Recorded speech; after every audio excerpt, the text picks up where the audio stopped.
Welcome to Pieces for My Puzzle. I am your host, Nikki Ship, and I'm excited to be sharing with you my life with a son on the spectrum. This podcast is for anyone who is looking for quick tips and perspective, but most of all, for hope and inspiration. So sit back, relax, and let's put the pieces together.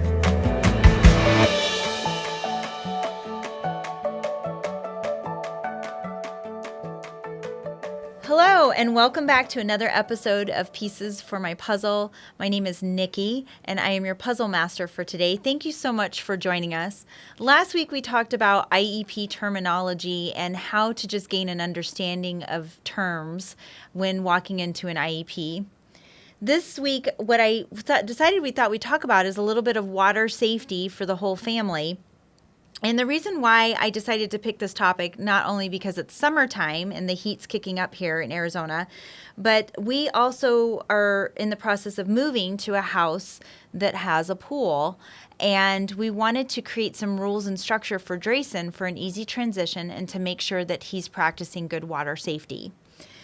One thing about Drayson is that he really thrives off of structure. So we have calendars and lists and checklists and lots of different things for him to see visually, and that really gives him a sense of comfort and also an understanding of what's coming. So what we decided to do was we're already implementing some things now so that when we move next month, we are able to have an easier transition, and he's going to have an understanding of what the rules are already before he even goes out to the pool. So I'm going to give you a breakdown of what we're doing now and what we're planning to do when we move so that you can kind of understand a little bit more about this process. First and foremost, if you have a care providing HAB provider team or HAB and respite in your home, or even ABA services in your home, we have all three in our home. Get with your care team and ask them to help with maybe setting up some rules and guidelines to get them ready for transition. One of the meetings I had last week for Drayson was talking to his ABA team about how to get him ready and transition to a home that has a pool so that we're making sure that he stays safe. Because the scary part is, I think the statistic is 49% of kids on the spectrum are wanderers, and even though Drayson's not a wanderer, there's still that potential. So we want to make sure that he understands exactly what he's supposed to do before even going into the water. So one of the things we're doing right now is we are revisiting a little bit of his swim tactics. He has been in swim classes before. He has been in pools before when we've gone to friends and family, but he does know how to swim, but we're still kind of practicing up a little bit and maybe considering putting him through swim lessons. That's actually something that we've been looking at. So that is something that we want to kind of we wanted to prep for. So we created a visual of pool safety, which is what's safe and what's not safe. So our care team has a set of cards that basically show a picture of somebody getting into the water with a parent being by the pool, and a picture of somebody getting into the water, or a child getting into the water with no parent around the pool. And we're basically asking him to identify what is safe and unsafe. So you can actually take pictures of maybe you want to make sure that they go into the pool with their pool floaty. So showing a picture of a child without a pool floaty on, or a flotation vest or something to that degree, and then a person with one on, and have them be able to identify what is safe and unsafe. We also have been using social stories for Drayson to understand good pool etiquette. So you can create your own. Again, you can ask your care team to help put together a social story. I think you can I would also just do a Google search. You can probably find some on YouTube as well on good water safety practices, but also social stories for kids specifically on the spectrum. We also created a list of pool rules, and we're going to put these up on actually the refrigerator right now.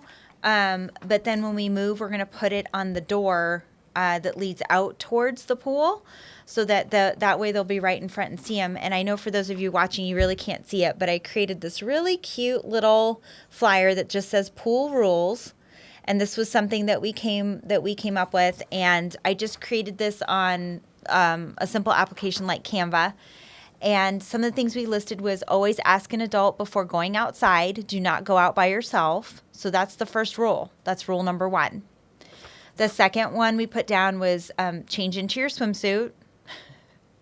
Because yes, sometimes the swimsuit goes on and sometimes the swimsuit does not. So change into your swimsuit. Put on sunscreen before going into the pool. So we've talked to him about putting on sunscreen before he goes into the pool. Get your goggles and pool toys that you would like. So we do have like a swim bag already that Drayson's used to, where he has like his goggles and some maybe pool toys and things like that. So make sure that he has what he wants. Make sure mom and dad or another adult is outside with you when you go into the pool. So I know that sounds redundant from rule number 1 to always ask an adult before going outside, but for Drayson, it's being repetitive, so we decided to include it again on the list of pool rules. Set a timer for pool time. We put that on there. And the only reason why we personally put that one on there is that once Drayson gets into the water, it's really hard to get him out of the pool. So if we know we have an hour to go swimming, we might have to regulate that time a little bit. Otherwise, it's going to be just a heck of a time trying to get him out of the water. And then, of course, rule number 7, we just put to have fun. And that was really what we did, just to make sure that he knows that this is a fun activity for us. We don't want to make it sound like it's super daunting to even try to get outside to go to the pool. But this is a great visual for Drayson because he can see exactly what's expected and what he needs to do in order to go outside to the pool. Understand your child's limitations and look for how to modify or provide an aid to help them in the pool if needed. So, look ahead of time of what that limitation might be, and make sure that you're prepared for that. Like I said, we've worked with his care team to help create a program about pool safety. And so he has visual cards. And then we've also watched some social stories so that he's aware. We checked the home that we're currently moving into, and there's going to be an additional safety lock that's going to be added on the door. So if you don't have a safety gate or you need an extra lock on a door, make sure that you check for that stuff ahead of time. So we are going to be adding an additional lock as a safety precaution around the pool. Check your gate at all times. Always double check your gate. If you have a lock on it, make sure the lock is locked and make sure that that gate stays closed. We review with the visual cards once we're moving. We're kind of getting coached by the care team right now to review the visual cards with Drayson that we created before. So those safe and not safe cards will carry over when we actually move.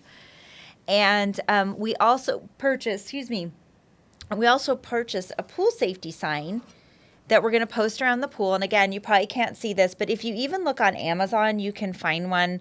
They're not super expensive. I mean, I think this one was like $10 or something. And it just has some general rules like no diving in the shallow end. And it has the illustration for those of you listening to, it has the illustration on there of what they can't do with a big red circle with the line through it. So no diving in the shallow end, no running, pushing, or shoving, no swimming alone, no peeing in the pool, use the bathroom. Yes, that should be a rule. No yelling or screaming. And glassware, no glassware in the pool area. So we just don't want Drayson also to take a glass out to the pool or anything like that. So it says have fun, but obey our pool rules is what the sign says. And this is just a really cute sign that we'll probably post really right next to the pool. So he'll have 2 visuals. He'll have the rules before he goes even out the door, and then he has the sign as the extra reinforcement to remind him to follow the rules. And like I said, Drayson's really good at structure, so once we usually give him a set of rules, it's usually not a problem at all for him. If you need to consider, if you need to center around rewards and activities, for a long time it was hard for us to even get Drayson into the water. And that was a challenge for us too, just to be able to try to go swimming. He used to be afraid of the water. So consider centering around rewards and activities.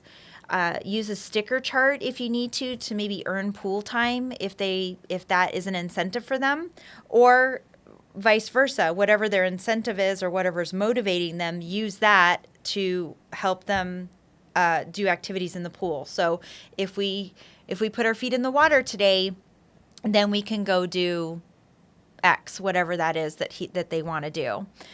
Involve them in picking out pool toys and floaties. One thing we've been looking at is Drayson picked this ginormous, oversized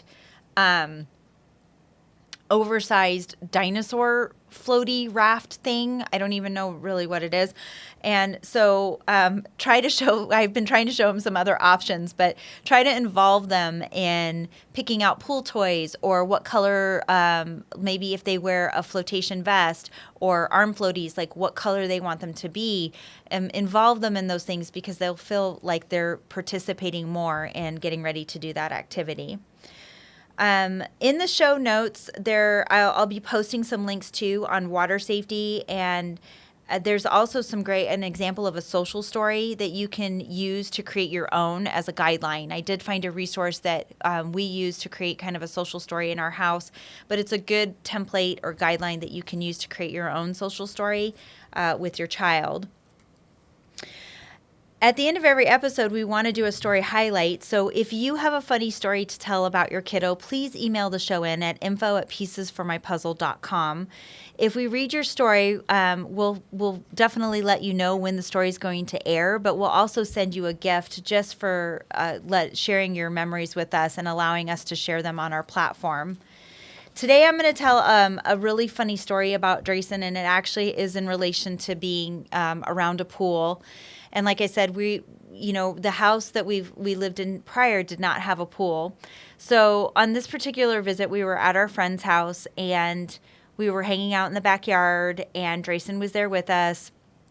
And there was a pool in their backyard, and we had been there before to swim.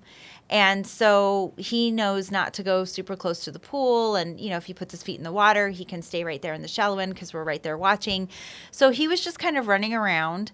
And I was not there, but my husband was. And I had stepped out of the room, or I was off doing something. I can't remember which. But anyway, my husband was sitting there talking with his friend. And unbeknownst to him, our friend turned and looked and said, "Oh, Drayson's peeing in the pool."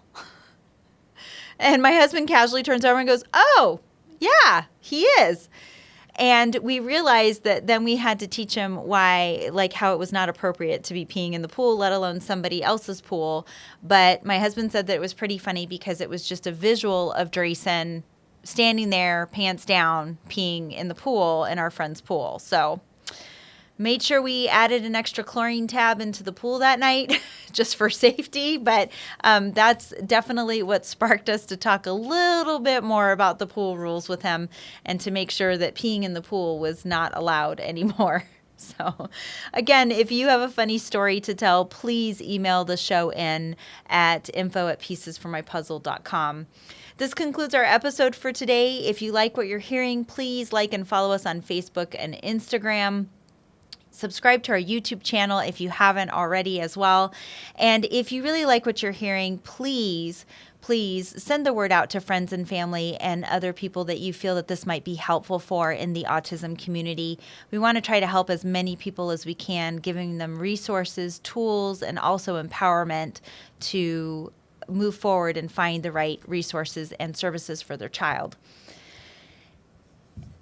If you also have a preferred podcast platform of choice that you use, please also feel free to give us a good rating. Until next time, keep working on your puzzle, and remember, you don't have to have it all solved in a day. Take care.